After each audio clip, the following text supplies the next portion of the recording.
الحمد لله الذي هدانا لهذا وما كنا لنهتدي لولا أن هدانا الله، وأشهد أن لا إله إلا الله وحده لا شريك له، وأشهد أن سيدنا مولانا بارك وسلم أما بعد. قال الله تبارك وتعالى: أعوذ بالله من الشيطان الرجيم، بسم الله الرحمن الرحيم. إنا أعطيناك الكوثر فصل لربك وانحر إن شانئك هو الأبتر. صدق الله العظيم. بسم الله الرحمن الرحيم. رب اشرح لي صدري ويسر لي أمري واحلل عقدة من لساني يفقهوا قولي. بسم الله الرحمن الرحيم. درود شریف پڑھ لیجیے. اللهم صل على محمد وعلى آل محمد كما صليت على إبراهيم وعلى آل إبراهيم إنك حميد مجيد. اللهم بارك على محمد وعلى آل محمد كما باركت على إبراهيم وعلى آل إبراهيم إنك حميد مجيد. محترم بزرگوں، دوستوں اور عزیز ساتھیوں، اللہ تبارک و تعالیٰ کا لاکھ شکر و احسان ہے کہ اللہ تعالیٰ نے ہم سبوں کو جمعہ کا مبارک دن عطا فرمایا اور جمعہ کی نماز ادا کرنے سے پہلے چند باتیں قرآن و حدیث کی روشنی میں سننے اور سنانے کا موقع عطا فرمایا. میرے دوستو، گزشتہ جمعہ میں نے آپ حضرات کے سامنے وضو کے تعلق سے وضو کی فضیلت اور وضو کرنے کا طریقہ، ان تمام چیزوں کے اوپر گفتگو ہوئی تھی. اب جب ہم اور آپ نے وضو کر لیا ہے تو ظاہر سی بات ہے کہ اللہ تبارک و تعالیٰ کی عبادتوں میں سے ایک عبادت جو نماز ہے، جس کے تعلق سے اللہ تبارک و تعالیٰ نے بارہا قرآن کریم کے اندر بیان فرمایا، نماز پڑھنے کا حکم دیا گیا. فصلی لربک وانحر. اس آیت میں بھی اللہ تبارک و تعالیٰ نماز پڑھنے کا حکم دے رہے ہیں، اور مزید کئی ایسے آیات ہیں قرآن کریم کے اندر جس میں اللہ تبارک و تعالیٰ نے نماز کا حکم دیا ہے. تو انشاءاللہ میرے دوستو، آج کے جمعہ میں ہم اور آپ نماز کا طریقہ کیا ہوگا، کس طریقہ پر نماز ادا کرنی ہے، اور پھر نماز کے وہ مسائل جو عام طور پہ پیش آتے ہیں اور معلومات نہ ہونے کی وجہ سے ہم پھر ایک دوسرے سے پوچھ رہے ہوتے ہیں، انشاءاللہ اس مسائل کے اوپر بھی گفتگو کرنے کی کوشش کروں گا. اللہ تبارک و تعالیٰ سے میری یہ دعا ہے کہ اللہ مجھے قرآن و حدیث کی روشنی میں صحیح کہنے کی توفیق عطا فرمائے، اور جو بھی باتیں کہی جائیں ان تمام باتوں کے اوپر مجھے بھی اور تمام سامعین کو بھی عمل کرنے کی توفیق عطا فرمائے. آمین ثم آمین. میرے دوستو، حضرت عمر فاروق رضی اللہ تعالی عنہ نے نماز کے تعلق سے بیان فرمایا کہ تم تمام کاموں کے اوپر نماز کو فوقیت دو. جب نماز کا وقت آ جائے تو جس کام میں مصروف ہو اس کام کو وہی چھوڑ دو، پھر نماز کے لیے نکلو اور نماز ادا کرو. پھر ایک جگہ پہ حضرت عمر فاروق رضی اللہ تعالی عنہ نے یہ بھی ارشاد فرمایا کہ جس آدمی کی نماز صحیح ہوگی، مطلب یہ ہے کہ جو آدمی نماز کو اپنے وقت پر صحیح طریقے پر ادا کرنے والا ہوگا، یعنی اللہ کے ساتھ ان کا معاملات درست ہوگا، تو انسانوں کے ساتھ بھی اس کا معاملہ درست ہوگا. نماز کے اندر جو پابندی کرتا ہوگا وہ دوسرے کام بھی پابندی کے ساتھ ضرور کرے گا، اور جو نماز کے اندر کوتاہی کرے گا، نماز کو اس کے وقت میں نہیں پڑھے گا، یا ایک وقت کی پڑھ لیا اور باقی وقت کو چھوڑ دیا کہ دیکھا جائے گا بعد میں پڑھیں گے، یعنی نماز میں ان کی پابندی نہیں ہے. تو حضرت عمر فاروق رضی اللہ تعالی عنہ نے ارشاد فرمایا کہ دوسرے معاملات کے اندر بھی ایسا آدمی پابندی کے ساتھ وہ ادا نہیں کر سکتا. دوسرے معاملات میں بھی وہ کھڑے طور پہ جو ہے نہیں اترے گا سیدھا، بلکہ اس کے اندر بھی وہ ڈنڈیاں مارے گا. تو میرے دوستو، اللہ تبارک و تعالیٰ نے نماز کو ہر مسلمان کے اوپر جو عاقل ہے، بالغ ہے، فرض قرار دیا ہے، اور نماز ہی ایک ایسی عبادت ہے جو فرض ہونے کے بعد عقل و ہوش جب تک وہ سنبھالے ہوا ہے اس وقت تک کسی بھی حال میں بھی نماز کو معاف نہیں قرار دیا. ٹھہر کے نہیں پڑھ سکتے تو بیٹھ کے پڑھو، بیٹھ کر کے بیٹھنے کی طاقت نہیں ہے تو پھر اشارے سے پڑھو، لیکن معاف نہیں ہے، پڑھنا ضرور ہے. تو اتنی بڑی عبادت ہے یہ. دوسری عبادتوں میں اگر کچھ بات پیش آ گئی تو مؤخر کرنے کا بھی حکم دیا گیا، لیکن میرے دوستو نماز کی وہ خصوصیت ہے کہ جب ان کی فرضیت کا وقت آیا تو اللہ تبارک و تعالیٰ نے محمد مصطفیٰ صلی اللہ علیہ وسلم کو اپنے پاس معراج میں بلایا اور وہاں بلا کر کے یہ تحفے کے طور پہ دیا۔ 50 وقت کی نمازیں تھیں لیکن کم ہو کر کے 5 ہوئی۔ پھر اللہ تبارک و تعالیٰ نے یہ وعدہ کیا کہ اے میرے محبوب یہ گنتی کے حساب سے 5 ہے، لیکن جو کوئی میرا بندہ اس 5 کو ادا کرے گا میں اسے 50 کے برابر ثواب عطا فرماؤں گا۔ تو میرے دوستو اس قدر ثواب اللہ تبارک و تعالیٰ نے نماز میں رکھا ہے، اور نماز پڑھنے والوں کے رزق کے اندر اللہ تبارک و تعالیٰ غیب سے برکتیں نازل فرماتا ہے۔ تو بہرکیف میرے دوستو نماز کی فضیلت سے ہم اور آپ اچھے طور پہ واقف ہیں۔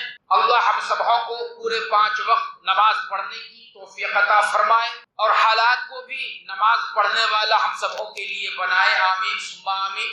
جب میرے دوستو ہم وضو کر کے جب مسجد میں آئے ہیں اور پھر جب ہم نماز پڑھنے کے لیے کھڑے ہوں گے تو ہم باادب کھڑے ہوں، عاجزی کے ساتھ کھڑے ہوں، ہمارے جسم و جثہ کے حساب سے ہمارا دونوں قدم جہاں پہ جا کر کے ٹھہرے اور اطمینان اپنے آپ کو محسوس کرے کہ ہم اس انداز میں ٹھہریں گے تو ہمیں اطمینان ہوگا، سکون ہوگا۔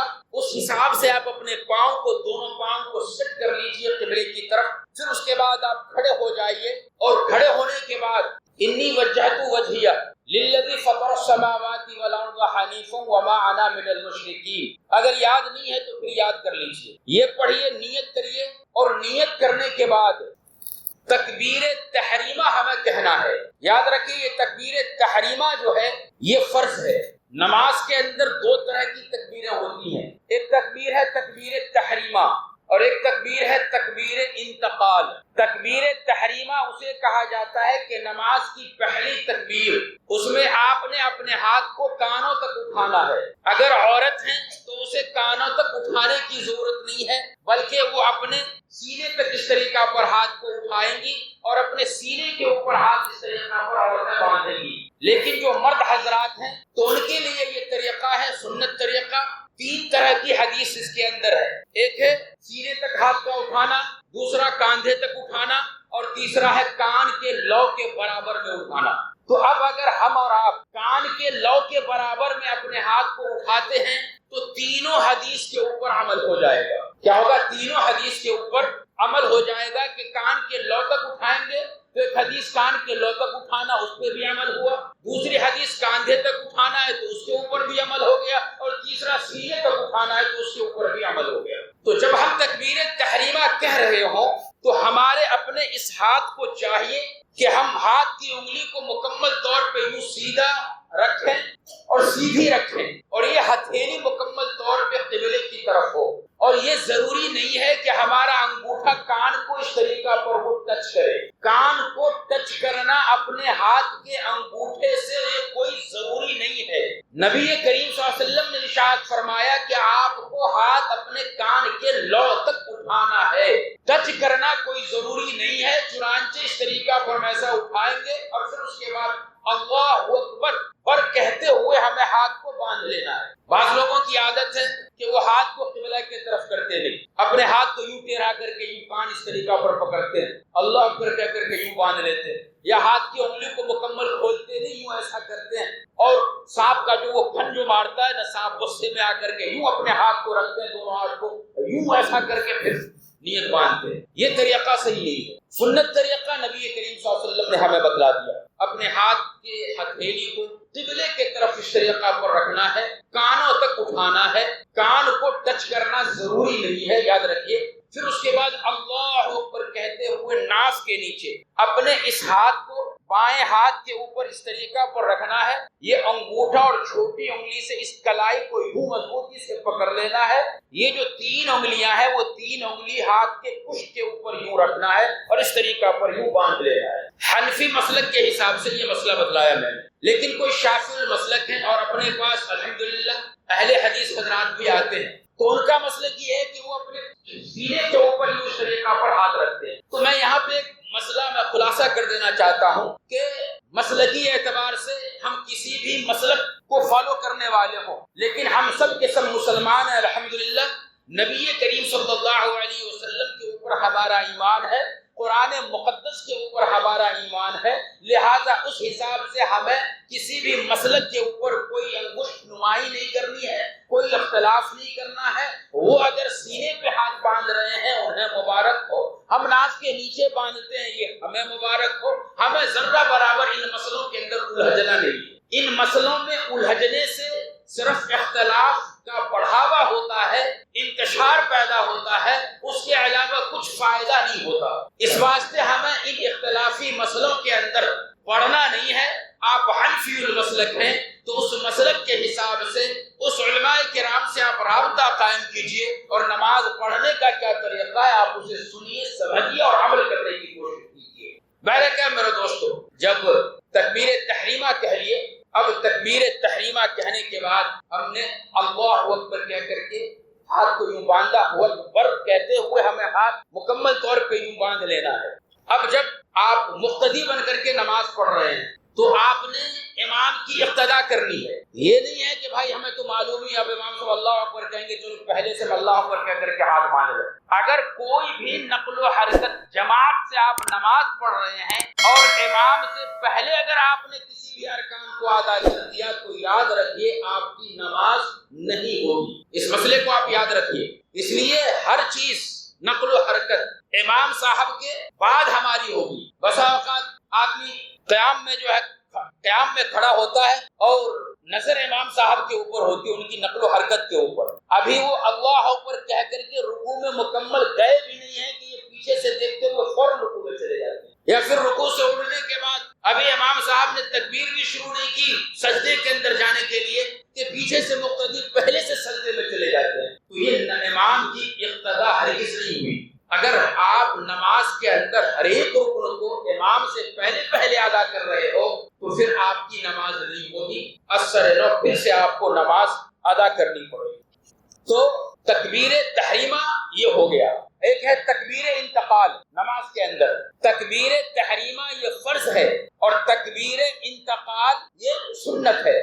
تکبیر انتقال کسے کہتے ہیں؟ ایک رکن سے دوسرے رکن کی طرف جب جاتے ہیں تو اللہ اکبر کہہ کر کے جاتے ہیں۔ مثال کے طور پر آپ نے قیام کیا ہوا تھا، سورہ فاتحہ اور ضم سورہ آپ نے کر لیا، اب رکوع میں جانا ہے تو اللہ اکبر کہہ کر کے ہم رکوع میں گئے، پھر سجدے میں جانا ہے تو اللہ اکبر کہہ کر کے ہم سجدے میں گئے، پھر سجدے سے اٹھے تو اللہ اکبر کہہ کر کے اٹھیں گے، پھر سجدے میں جائیں گے اللہ اکبر کہہ کر کے سجدے میں جائیں گے۔ تو یہ جو تکبیریں کہی جا رہی ہیں اس کو تکبیر انتقال کہا جاتا ہے، یعنی ایک رکن سے دوسرے رکن کی طرف بڑھنا، منتقل ہونا، اور یہ سنت ہے۔ اب یہاں پہ آپ مسئلہ آپ یہ سمجھیے کہ اگر کوئی شخص تکبیر انتقال کو زور سے کہنا بھول گیا یا پھر بغیر کہے ہوئے وہ تکبیر نہ کہا اور پھر وہ رکوع میں یا پھر سجدے کے اندر چلا گیا بھول کر کے، تو ایسی صورت میں کہا گیا ہے کہ چونکہ یہ سنت ہے اور سنت اگر ترک ہو گیا تو نماز اس کی کمپلیٹ ہوگی، سجدہ سو کرنے کی بھی ضرورت نہیں ہے۔ تو انشاءاللہ یاد ہو گیا ہوگا تکبیر دو ہے نماز کے اندر، ایک تکبیر تحریمہ ہے اور دوسرا تکبیر انتقال ہے۔ ان چیزوں کو، یہ موٹی موٹی باتیں نمازوں کی، ہمیں چاہیے کہ ہم ان چیزوں کو یاد رکھ لیں اور یاد کر لیں۔ پھر اس کے بعد جب ہم کھڑے ہو گئے اللہ اکبر کہہ کر کے ہم نے نیت بھی باندھ لی ہے تو سب سے پہلے ہمیں چاہیے کہ ہم ثنا پڑھیں، سبحانک اللہم وبحمدک وتبارک اسمک وتعالی جدک ولا الہ غیرک۔ ایک مسئلہ آپ یاد رکھیے، یہ جو ثنا ہے، لفظ ثنا یہ دعا کا نام ہے، ٹائٹل ہے اس کا، اس لیے جب ہم ثنا پڑھ رہے ہوں تو لفظ ثنا ہمیں اسٹارٹ نہیں کرنا ہے کہ اللہ اکبر کہہ کر کے ہم نے یہ یہاں سے شروع کیا ثنا سبحانک اللہم، نہیں، یہ ثنا دعا کا نام ہے۔ جب آپ سورہ فاتحہ پڑھتے ہو تو سورہ فاتحہ یہ سورہ کا نام ہے، تو کیا آپ یہ کہتے ہیں الفاتحہ پھر الحمدللہ رب العالمین، ایسا کرتے ہیں؟ نہیں کرتے۔ سورہ فاتحہ اسٹارٹ الحمدللہ سے ہوتا ہے، سورہ اخلاص اسٹارٹ قل هو اللہ احد سے ہوتا ہے۔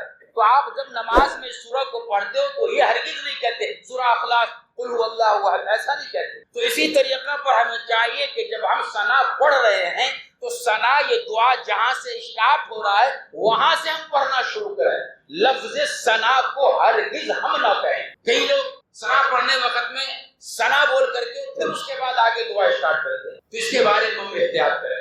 ہم نے جب ثنا پڑھا تو بسا اوقات ہم یہ دیکھتے ہیں کہ جب ہم نماز میں آئے تو ہمارا ذہن منتشر ہو جاتا ہے، منتشر ہونے کی دو صورت ہے.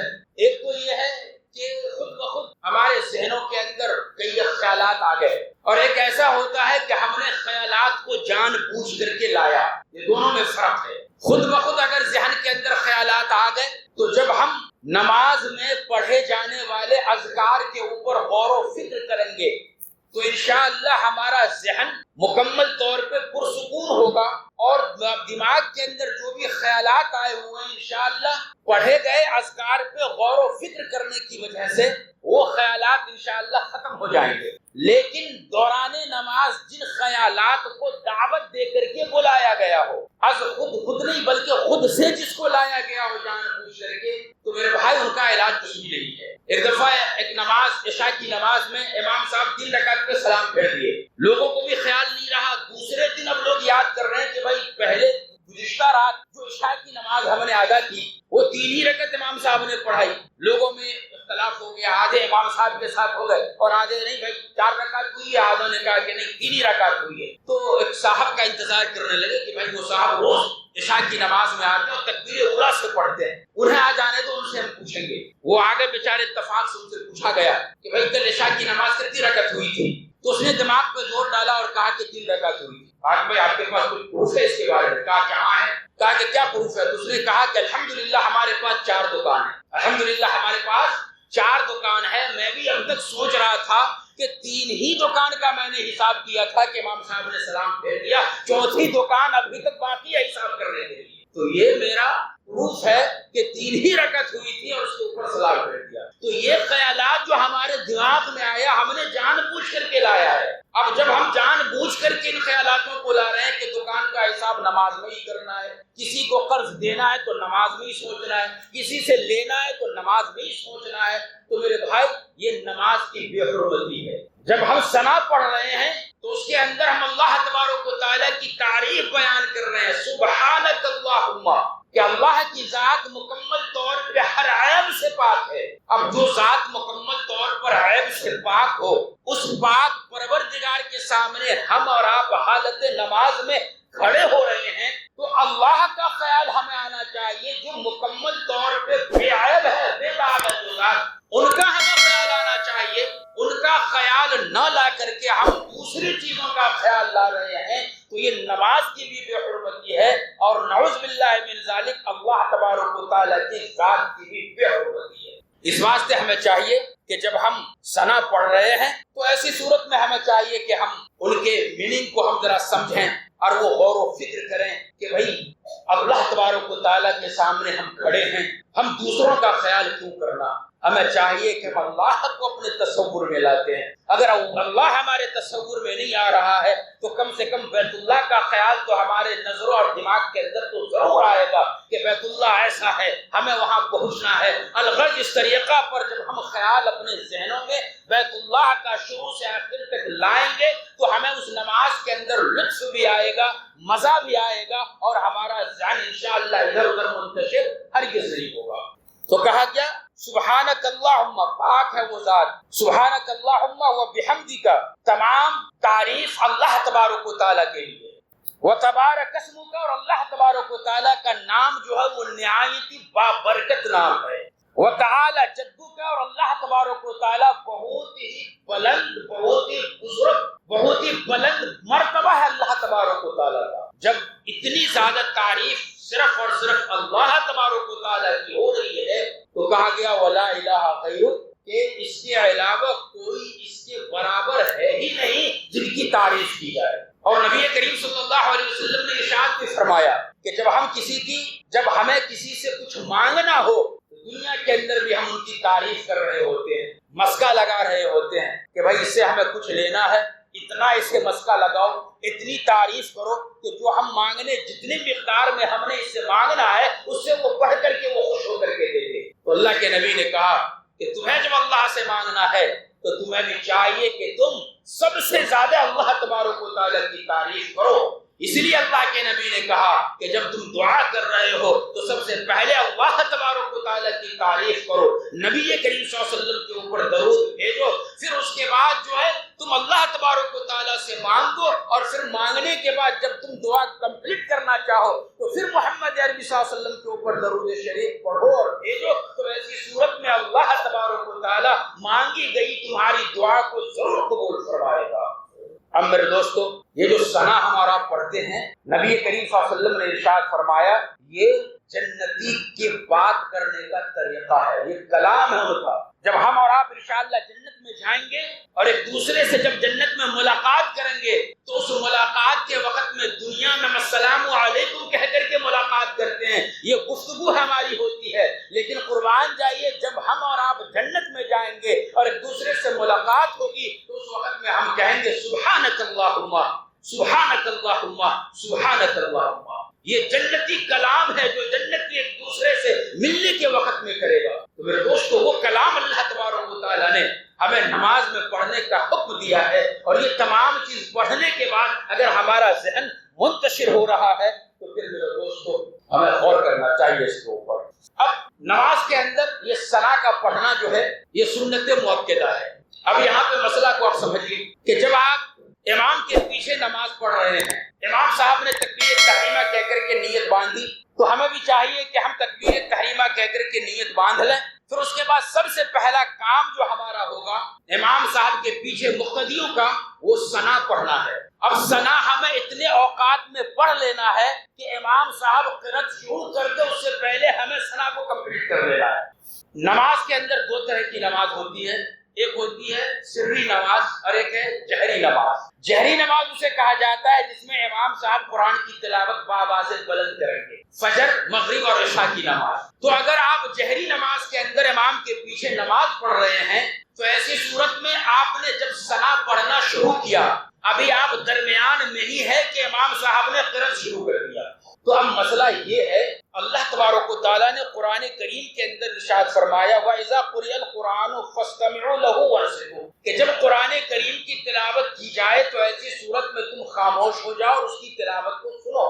یہ حکم اللہ تبارک و تعالیٰ نے دیا ہے، لہٰذا جب امام صاحب نے قرأت شروع کر دی الحمدللہ رب العالمین، تو اب مقتدی ثنا کمپلیٹ کیا ہو یا نہ کیا ہو، ثنا کے درمیان میں وہ پہنچا ہو، جس جگہ پہ بھی ہو وہیں پہ وہ ثنا کو اسٹاپ کرے گا اور چھوڑ دے گا وہیں پہ، اور قرآن کی تلاوت کو سننا وہ شروع کر دے گا۔ اس لیے کہ یہ سنت ہے، اگر کوئی شخص بھولے سے اس ثنا کو نہیں بھی پڑھا پھر بھی اس کی نماز کمپلیٹ ہو جائے گی، سجدہ سہو کرنے کی بھی ان کو ضرورت نہیں ہے۔ تو یہ جہری نماز کا ہو گیا۔ اب اگر سری نماز ہے، سری نماز اسے کہا جاتا ہے جس میں قرآن کریم کی تلاوت امام صاحب آہستہ آواز سے کر رہے ہوں، وہ ظہر اور عصر کی نماز ہے۔ تو اب اس کے اندر فقہائے کرام نے کہا کہ ایک آدمی اس وقت میں آیا کہ ایک رکعت ان کی چھوٹ گئی تھی، اس ایسے شخص کو مسبوق کہا جاتا ہے۔ مسبوق اس آدمی کو اس نمازی کو کہا جاتا ہے جس کی ایک رکعت، دو رکعت، تین رکعت یا پھر چار رکعت چھوٹ گئی ہو تو اس کو مسبوق کہا جاتا ہے۔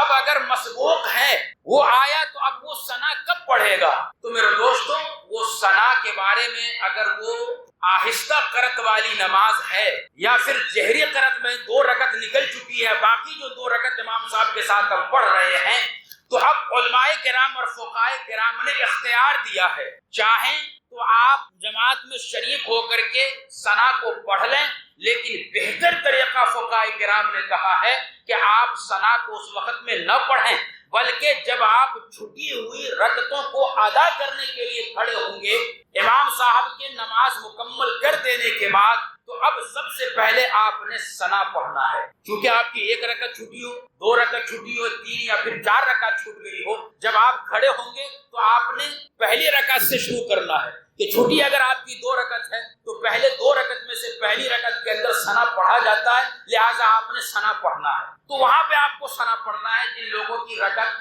چھوٹ گئی ہو۔ تو میرے دوستو، یہ چیزیں ثنا کے تعلق سے ہیں، لیکن وقت ہو چکا ہے، تو ماں بقیہ بات جو رہ گئی ہیں وہ قرأت کے تعلق سے، اور اس کے علاوہ بھی بہت ساری باتیں ہیں جو اس میں مسئلے ہیں جو عام طور پہ لوگوں کو معلوم نہیں ہوتا، ہم غلط نماز پڑھ کے چلے جاتے ہیں۔ انشاءاللہ ماں بقیہ مسائل اور نماز کا ماں بقیہ طریقہ آنے والے جمعہ کو بیان کیا جائے گا۔ آپ تمامی حضرات سے درخواست ہے کہ وقت سے پہلے آنے کی کوشش کیجیے۔ اللہ تبارک و تعالی ہم سبوں کو کہنے اور سننے سے زیادہ عمل کی توفیق عطا فرمائے، آمین۔ وآخر دعوانا الحمدللہ رب العالمین۔